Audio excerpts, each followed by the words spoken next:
from his Central Texas Command Center, deep behind enemy lines, the information war continues. It's Alex Jones and the GCN Radio Network. Okay, we are skipping the next break in between votes in the House and doing his work and his lunch. He's joining us. He'll be with us till about 23:24 after. So note to networks, we're skipping the next break. Congressman Ron Paul joins us, former presidential candidate as a Libertarian, then for president. He has been, for decades, warning about how the international banking system would cause a world implosion. He's been intensely warning the last few months on national television, in Congress, and here on this radio show. And I specifically want to get from him the breakdown of what's happening, this unprecedented power that the Treasury is asking for to make itself a private hedge fund, and also to give themselves amnesty from any crimes that have been committed by the financial order. Paul Watson has the headline on PrisonPlanet.com. Bush and McCain blackmail America with economic terrorism. The two parties have circled the wagons. They're saying you must give us unlimited power and $5 trillion, according to Bloomberg's the real number, Bloomberg Financial, or depression will strike, which itself is enough to send the markets into oblivion. So please, Congressman Ron Paul, who was just questioning Bernanke in the Banking Committee yesterday, the only one asking real questions, tell us what we're truly facing right now. Who are the culprits? Do people need to be brought to justice for this so that the criminal activity stops? And what is your idea of a plan to try to avert what's happening versus their stick-up bailout? Congressman. Well, obviously it is very, very serious, and we've been warning about it, as you have on your radio program, and it's here. But when they say that if we don't do exactly as they say and turn over more of our money and more of our liberties and exempt themselves from any court in the whole nation, they're trying to intimidate us and stampede us into doing the wrong thing.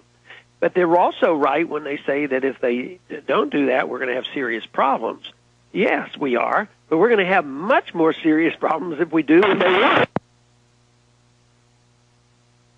We lost him. I'll call him back. Okay, classic there, ladies and gentlemen. We lost the congressman over the congressional phone line system. And so we are calling Congressman Ron Paul back right now on this key day. With the decision of this nation being decided. This is one of the most important crossroads in this country and in the world's economic history. Will the criminals that have orchestrated this crisis that has nothing to do with the subprime loans, that's less than $100 billion of the trillions of junk and derivatives that are out there, will they be able to orchestrate an expansion of their power out of the crisis they've committed to bring us even under greater control of the economic fascists? Or will the American people rally and say no and come up with a real plan to avert economic depression? This is make it or break it right now, and we are getting Congressman Ron Paul back up on the line. For folks watching at PrisonPlanet.tv right now, we are streaming live. Bush and McCain blackmail America with economic terrorism. Excellent article by Paul Joseph Watson that everyone should read and also get out to your email list, friends and family and others, because it's key right now that the American people understand why and how this is happening and who the culprits are. That is absolutely essential right now that happen. And the good news is, in the Rasmussen polls and other polls, under 30% or 28% in some polls, lower in some others, higher in others, but never above 30%. Only 30% of the people are supporting this. And that is very, very exciting. Were we able to get the congressman back? They got me on hold. Fantastic. It is pandemonium up there at the Capitol with the phone system, and we will get the congressman back on with us. Lawmakers, financial bailout agreement reached. This is Associated Press. This just came out 10 minutes ago.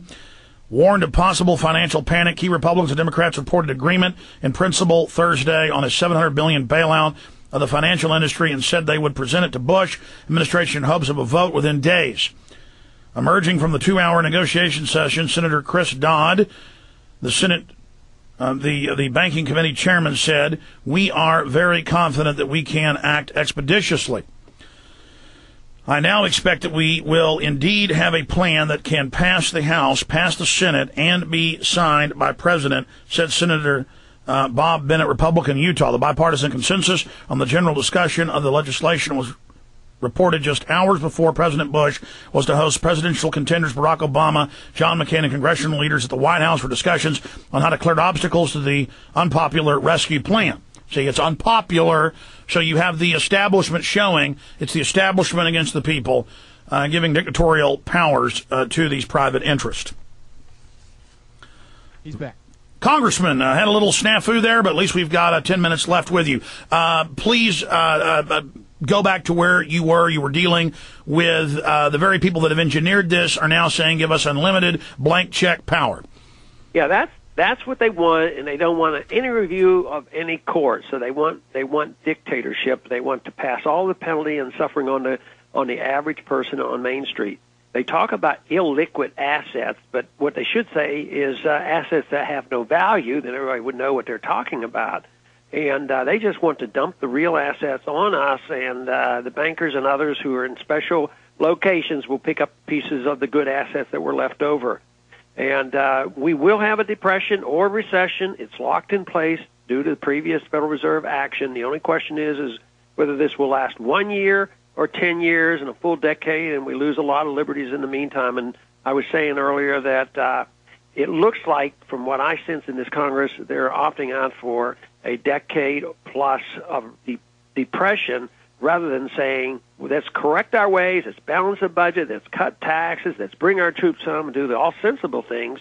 And what they're going to do is more of the same of printing money and spending, so that will prolong the agony and prevent the correction that is mandatory. If we're talking about 13 to 15% real inflation compounded, that is going to be devastating to people on fixed incomes. But the general economy itself is already grinding to a halt right here in Texas, even in Austin, supposedly the most successful city in the country right now. Things are bad, Congressman. Yeah, and, we've had an addition over in our area, along the coast. We've had the addition of the hurricane problem. But, if you're starting to feel it there, you can imagine what it must be like living in Nevada and California and Michigan and all these other places that have been suffering for a lot longer than a month or two. It's been a year or two, and there's still a long way to go. And my point is, as long as you prevent and slow up the liquidation and the correction, the longer the pain and the suffering lasts. What about criminal charges? I mean, there's no doubt that the brokerage firms and hedge funds that put out all this fake paper knew they were engaging in criminal activities. I mean, don't we need to have some investigations and then prosecutions so that Wall Street will stop engaging in these activities? Yeah, there's no doubt about it, but probably if you wanted to prosecute the most guilty party, you'd have to prosecute the Federal Reserve Board and the politicians who promote that, because that's where the biggest fraud is. Yes, that is true.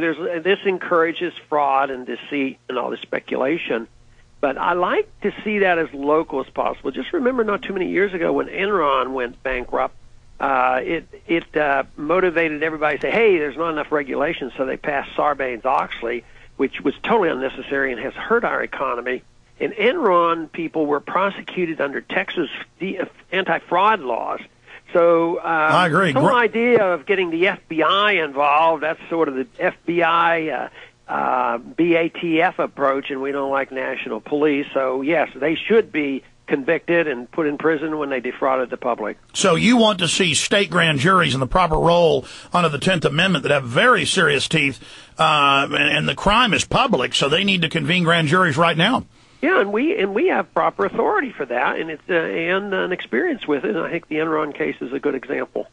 Okay, solutions. I mean, you have won World Economic Awards. I know you don't like to toot your horn, but you've won some of the most prestigious awards out there by different schools of economics. Of course, the Austrian school, the von Mises Institute.